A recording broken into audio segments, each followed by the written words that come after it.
Swayam Prabha. Digital India. Educated India.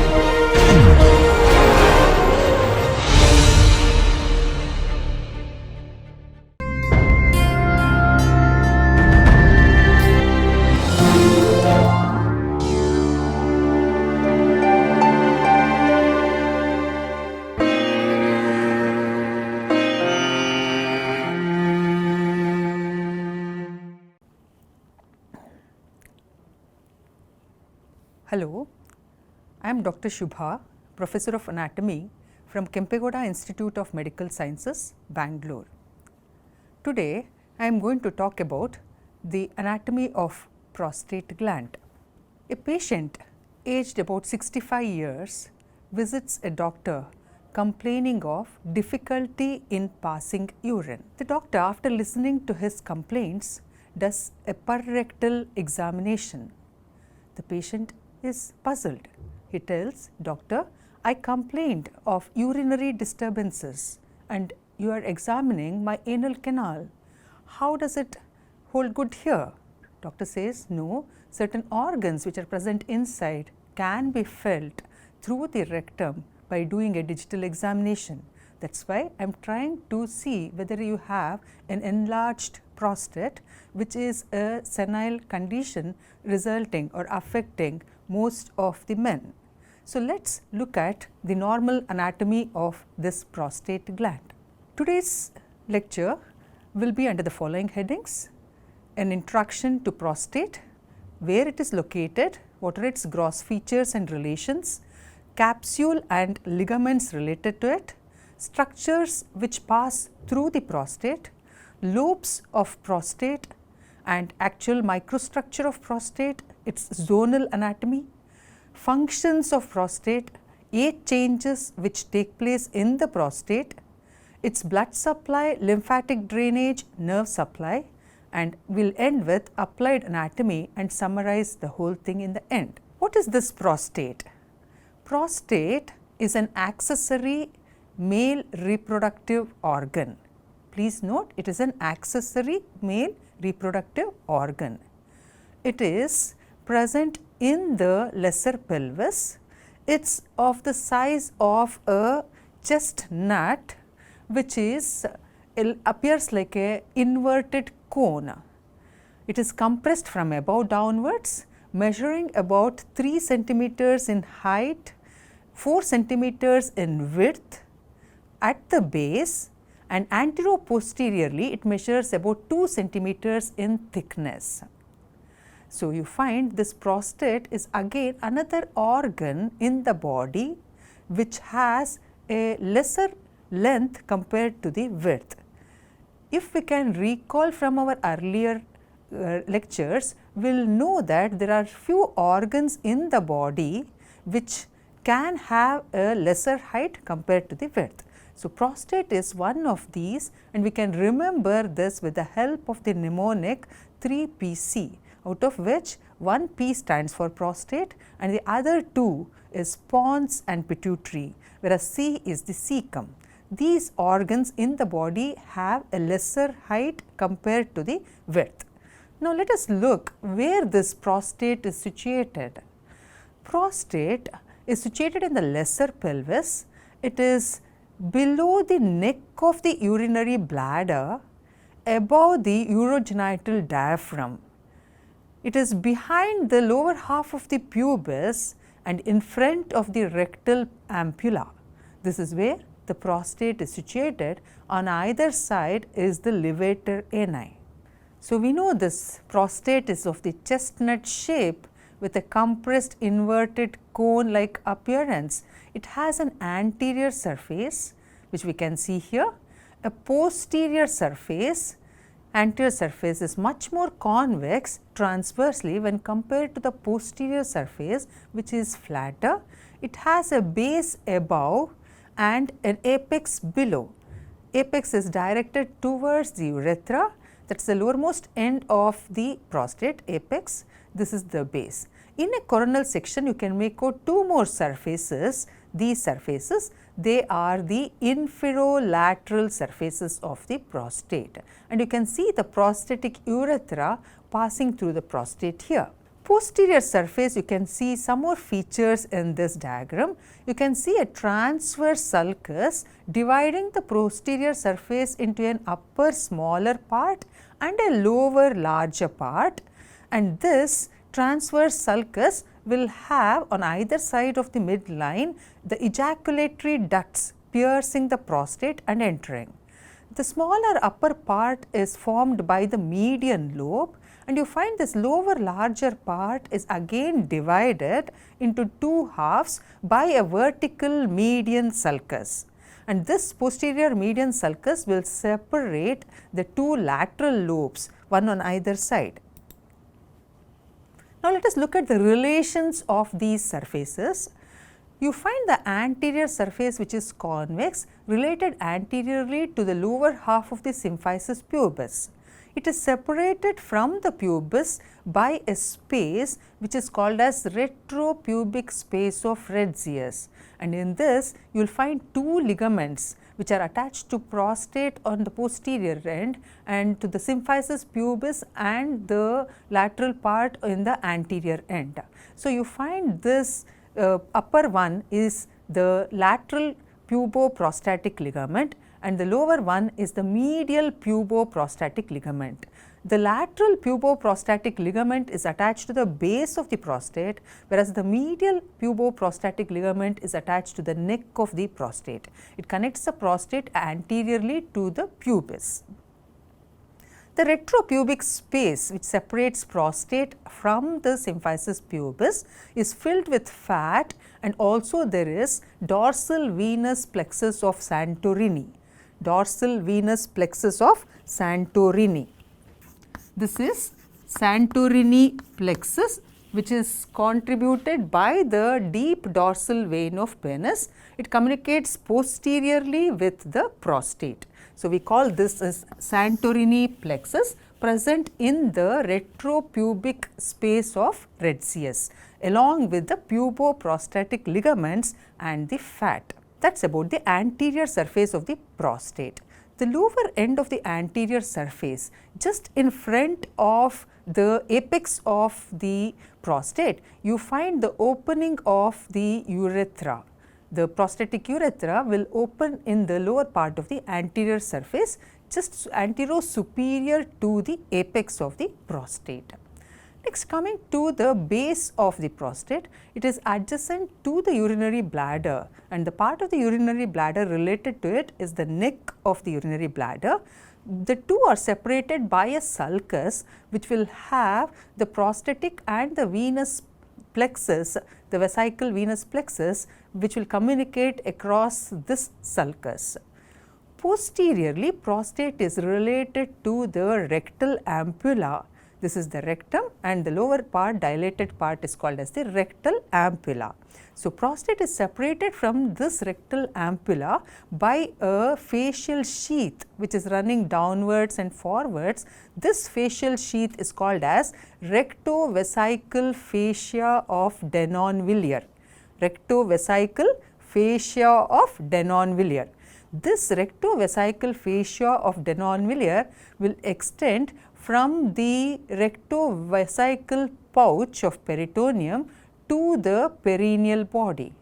Initially, during development, you find the rectovesical pouch extending downwards till the perineal body, but later with development you find this starts obliterating from below upwards, thereby forming a facial sheath by the union of the two layers of the peritoneum, and you find the floor of the rectovesical pouch moves upwards, and this facial sheath formed is the rectovesical fascia of Denonvilliers.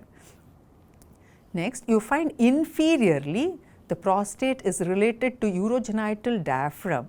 Urogenital diaphragm here has the transverse perineal muscles and the sphincter urethrae, and the superior layer of urogenital diaphragm will separate these muscles from the prostate. That is about the anterior, posterior, superior and inferior relations of prostate. When we look at the inferolateral surface of the prostate, you find that is related to this muscle which is present here, and that muscle is levator ani.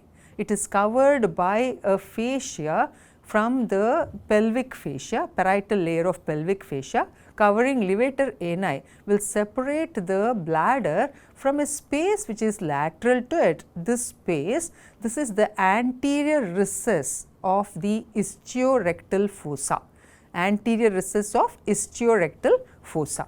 So, you find the base is towards the bladder and the apex is towards the urogenital diaphragm resting on it. Anterior surface is in front of the apex is where the urethra pierces, and on either side is the levator ani. So, these are some of the relations of the prostate. The same relations can be appreciated in a transverse section. You can see the section of the prostate with the prostatic urethra passing through it. Surrounding the prostate is a capsule, and surrounding this is a facial sheath with anteriorly placed Santorini's dorsal venous plexus and the puboprostatic ligaments, the medial puboprostatic and the lateral puboprostatic ligaments connecting the anterior surface of the prostate with the symphysis pubis and the pubic bone. Laterally is this muscle, the levator ani, covered by its fascia, and that will be the pelvic fascia parietal layer.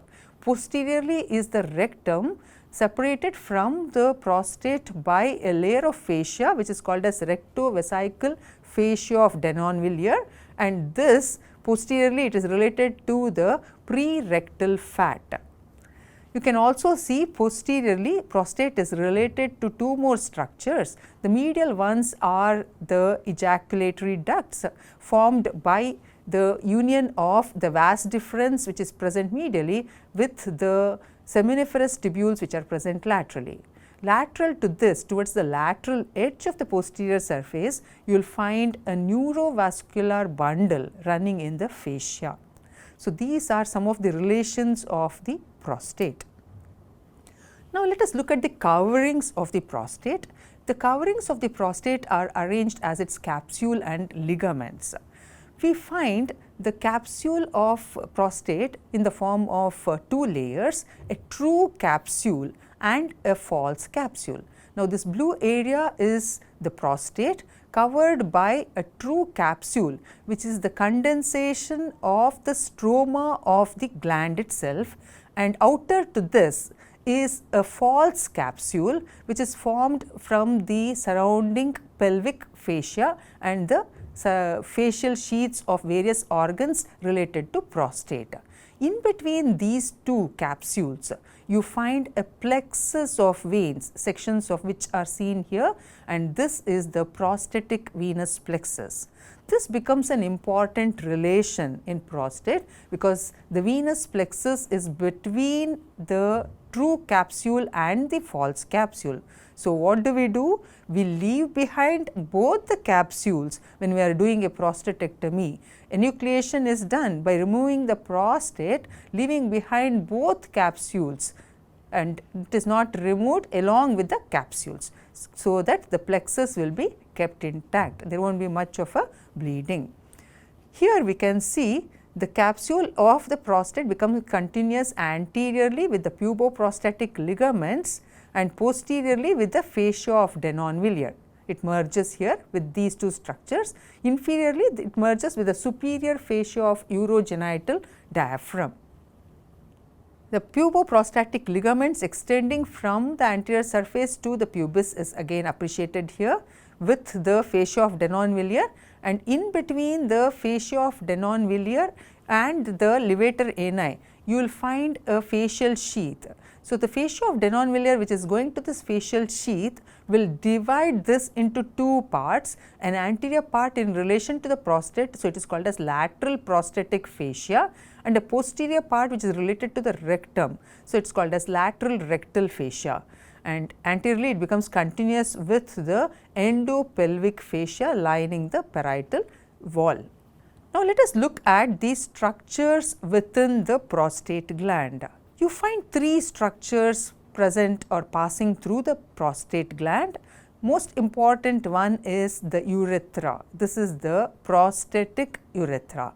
The proximal portion of this is pre-prostatic and the remaining is called as prostatic urethra. It starts or enters the gland in the base as a continuation of the external urethral orifice from the as a continuation of the internal urethral orifice from the urinary bladder. It becomes continuous with the prostatic urethra, and here this part, the junction, is called as pre-prostatic urethra. So, you find this entering the base of the prostate gland at the junction of anterior 1/3 and posterior 2/3. So, it lies more towards the anterior surface. The urethra descends down through the gland and comes out of the prostate to become continuous with the next part of the urethra called as the membranous urethra. Here it is coming out through the anterior surface of the gland anterosuperior to the apex. So, it is not coming out through the apex, but it is coming out slightly anterosuperior to the apex in the anterior surface to become continuous with the membranous urethra. You find another structure which is present within the prostate. This is called as prostatic utricle. Prostatic utricle is about 6 millimeters in length. It is a cul-de-sac, a blind ending pouch, protruding upwards and backwards from the prostatic urethra posteriorly in the midline. The presence of this prostatic utricle is used as a landmark to demarcate the median lobe. So, you find the median lobe present above the prostatic utricle, which is in the midline. On either side, you find the prostatic utricle is related to the ejaculatory ducts. This is again another structure which is present within the prostate. The ejaculatory ducts will enter the prostate from its posterior surface, will pass obliquely to reach a position to lie on either side of the prostatic utricle. So, posteriorly you will find two structures behind the urethra. One is the prostatic utricle and the other structure is ejaculatory ducts, which is a pair of ejaculatory ducts, one on either side of prostatic utricle. This prostatic utricle, I told you, is a 6 millimeter length cul-de-sac. It is having a lining of mucosa with fibrous tissue covering it. It is supposed to represent the uterus part in the or homologue in the male, and it is called as prostatic utricle. It is supposed to be developing from the paramesonephric duct or the urogenital sinus. Occasionally it is also thought to represent the homologue of vagina. So, it is also called as vaginalis masculina or the prostatic utricle. The ejaculatory ducts which are passing obliquely downwards are passing from the posterior surface to the prostatic urethra. They are formed by the union of the vas deferens and the seminal vesicle. These two will join together to form the ejaculatory ducts which enters the prostate and opens into the prostatic urethra. So, these are the three structures present within the prostate. To repeat, the prostatic urethra, the prostatic utricle and a pair of ejaculatory ducts. Let us look at the features in the prostatic urethra. You find the prostatic urethra is a tubular structure with a lumen. The posterior wall of the lumen shows an elevation which is called as urethral crest. It is present throughout the prostatic urethra. So, prostatic urethra on transverse section appears to be semilunar in shape with a slight projection from the posterior wall. This is formed by the urethral crest.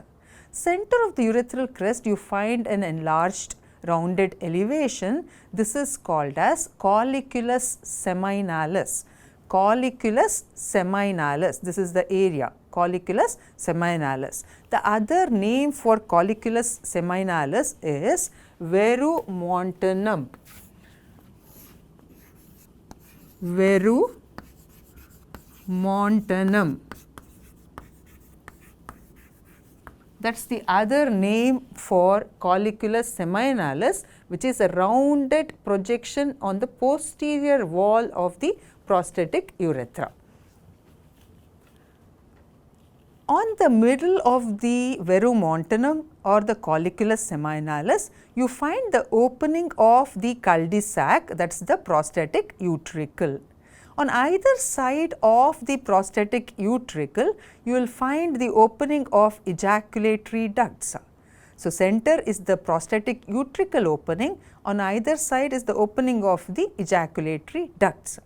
Occasionally, the ejaculatory ducts will open into the prostatic utricle itself.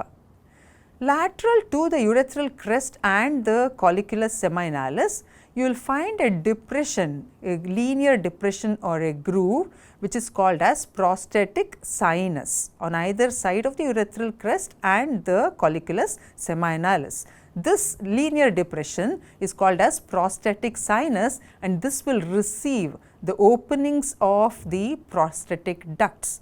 About 15 to 20 prostatic ducts will open into this sinus, that is the prostatic sinus. Now, let us look at the lobes of prostate. Earlier, it was thought that prostate had 5 lobes anatomically. The surgeons thought there were 3 lobes. The anatomical lobes which were expressed earlier were an anterior lobe in front of the urethra, a median lobe above the prostatic utricle and the ejaculatory ducts in front of it, 2 lateral lobes on either side of the prostatic urethra, connected posteriorly by a posterior lobe below the prostatic utricle and the ejaculatory ducts. So, this part is the anterior lobe in front of the urethra. This part is the median lobe above and medial to the prostatic utricle and the ejaculatory ducts behind the prostatic urethra, and this in the midline is the posterior lobe connecting the 2 sides lateral lobes. When we look at a coronal section or a transverse section, this is what it appears like. So, in a transverse section, you will find the prostatic urethra, which is crescent shaped with the verumontanum projecting forwards. In front of it is the anterior lobe, on either side is the lateral lobe, and posterior to it, in the upper part will be median and in the lower part will be posterior lobe. The anterior lobe is found only in the initial period of childhood. Later, after about 6 years of age, it gets converted into a fibromuscular stroma which covers the anterior surface of the gland. This lobar anatomy, which was seen as 5 lobes initially in case of anatomical classification, is no more followed. Now, what they feel is only during the fetal life period prostate shows 5 lobes, but beyond 20 weeks of gestation up to benign prostatic hypertrophy, what you find is only 3 lobes, out of which 2 are lateral and 1 is median. The earlier surgical classification is what is followed even anatomically now. Let us look at the structure of the prostate. Prostate is made up of 3 different structures. It is a fibromusculoglandular organ. So, it has fibers, it has muscles and it has glandular tissue. The fibers and the muscles will form the fibromuscular stroma, and this stroma is present as a thick part in the anterior part of the gland. You also find the fibromuscular stroma intervening between the glandular tissue in the posterior and lateral aspects of the gland. This fibromuscular stroma will have both the sympathetic and the somatic nerve supply. The contraction of these muscles will help in dilatation of the prostatic urethra and squeezing of the glands, so that the prostatic secretions are poured into the prostatic urethra. The glandular part is arranged in the 3 forms: the mucosal glands, which are simple, not with showing much branching, simple ducts opening into the urethra all around. Next is the submucosal glands, which show tubular glands with little bit of branching, the ducts opening into the prostatic urethra at the level of seminal colliculus, and the main glands which occupy the lateral aspect and the posterior aspect of the gland, these main glands will open into the prostatic sinus on either side of the urethral crest and the verumontanum or the colliculus seminalis.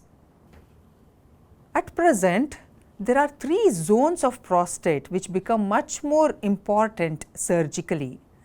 We find a zone which is present on the outermost part of the prostate, which is called as peripheral zone. It is like in the form of a cup, and this cup shaped structure is present on either side laterally and posteriorly. Anteriorly, it is connected by the fibromuscular stroma. This peripheral zone contributes for 70% of the gland, and this part of the prostate is prone for carcinoma. So, most of the carcinoma will arise in the peripheral zone of the prostate. The next zone what you find is the central zone, which develops from the Wolffian duct or the mesonephric duct, which gives rise to the other structures in the male genital tract, like the epididymis, the seminal vesicle, vas deferens and the ejaculatory ducts. All these are derived from the Wolffian duct. Similar to those structures, you find the central zone of prostate developing from the Wolffian duct. Central zone of prostate is almost pyramidal shaped with an apex which is directed towards the verumontanum, and it has the ejaculatory duct passing through it. So, it surrounds the ejaculatory duct. You find another zone, the transitional zone, which surrounds the pre-prostatic urethra, forming about 5% of the gland. This zone is prone for benign prostatic hypertrophy, a senile condition which can result in all the males. Benign prostatic hypertrophy seen in the transitional zone. Let us look at the functions of the prostate. Prostate contributes to 10% of seminal fluid. The secretions of prostate are acidic in nature because it contains citric acid, acid phosphatase, prostaglandins, zinc, prostate specific antigen and beta microseminoprotein. Some of these products effect on sperm motility is beneficial, like for example, zinc helps in transportation of the sperms through the female genital tract, but the same zinc can have harmful effect on the prostate itself because it aids bacterial inflammation of the prostate. Role of some of these products are not known. Next, looking on to the age changes of the prostate. Before birth, you find epithelial hyperplasia and squamous metaplasia in case of prostate. This is due to the effect of circulating maternal estrogen. After birth, it subsides and the stroma is filled with simple duct system. This stays up to 12 to 14 years of age, and this is the period of quiescence. At puberty, that is by about 14 to 18 years, it starts maturing. So, this is the maturation phase where you see the prostate doubles in size and there is follicular development. The follicular epithelium will start projecting into the lumen, showing foldings. The foldings increase by 20 to 30 years of age. Now, they become irregular epithelial infoldings, which is characteristic of prostate. 30 to 45 years, it is constant in size. Beyond 45 years, it starts involution, whereby the follicles become regular, the irregular epithelial infoldings will start regressing. So, you do not see much of the infoldings, follicular size becomes regular. And lastly, you find beyond 50 years of age, BPH becomes inevitable, that is benign prostatic hypertrophy, seen in elderly males. Coming to the arterial supply of prostate, it is supplied by branches coming from the internal iliac artery. The inferior vesical artery is a major artery supplying the prostate. It also receives branches from the internal pudendal artery and the middle rectal artery. When you look at the branches of inferior vesicle, they form a plexus surrounding the capsule. This plexus, called as subcapsular plexus, supplies about 2/3 of the prostate, whereas some of the branches will reach the urethra forming periurethral plexus. This supplies the inner 1/3 of the prostate, and this becomes important while doing a transurethral resection of prostate. Prostatic venous plexus, as we have already seen, lies between the true capsule of the prostate and the false capsule. This prostatic venous plexus will communicate anteriorly with the deep dorsal vein of penis, and it communicates superiorly with the vesical venous plexus. So, this prostatic venous plexus will drain into the internal iliac veins, which gets continued as common iliac and the inferior vena cava. These prostatic veins also communicate with internal vertebral venous plexus of Batson through some veins which pass through the lateral sacral foramina. So, whenever there is any carcinoma of prostate, metastasis via the veins can happen through the internal vertebral venous plexus and reach the vertebral column and the skull. So, when we see the prostatic venous plexus communicating with the internal vertebral venous plexus of Batson via the veins passing through the lateral sacral foramina can help in carrying the carcinomatous cells, bringing about metastasis into the vertebral body or the skull. The lymphatics are mainly ending in external iliac lymph nodes along with the vesical veins, internal iliac lymph nodes along with the veins draining the vessels draining the membranous urethra, and lastly sacral nodes or the obturator nodes. So, the vessels accompany the vesical vessels and reach external iliac nodes. Accompanying the membranous urethral vessels, they end in the internal iliac nodes. Other nodes are lateral placed obturator nodes and medially placed posteriorly sacral nodes. So, these are the nodes involved in the lymphatic drainage of the prostate. Coming to the nerve supply of prostate, both sympathetic and parasympathetic nerves supply prostate. What we find is the sympathetic arising from L1 and L2, parasympathetic nerves arising from S2, S3 and S4 will take part in the formation of inferior hypogastric plexus. This plexus will give nerve fibers which form a plexus in the posterolateral part of the prostate and the bladder. They form what is called as periprostatic plexus. From this, maximum number of fibers will be supplying the preprostatic urethral sphincter. You also find the neurovascular bundle closely associated with the posterolateral aspect of the prostate. This lies within the fascia of this region. The neurovascular bundle present here will supply the prostate, and along with this it supplies the vas deferens, the epididymis, the seminal vesicle, the ejaculatory duct, the prostatic membranous and the penile urethra, corpora cavernosa and corpora spongiosa other than the prostate. So, what happens is this neurovascular bundle should be kept in mind while doing prostatectomy, because injury to this bundle can result in impotence because of the nerve supply lost to various other organs supplied by these nerves. Next, looking on to the clinical anatomy of prostate, The suffix itis added to prostate is the word which is used to indicate inflammation of the prostate. It is called as prostatitis, inflammation of the prostate. Prostate is enlarged, it is inflamed, showing all the other features of inflammation. Benign prostatic hypertrophy is a condition age related, so found in elderly males.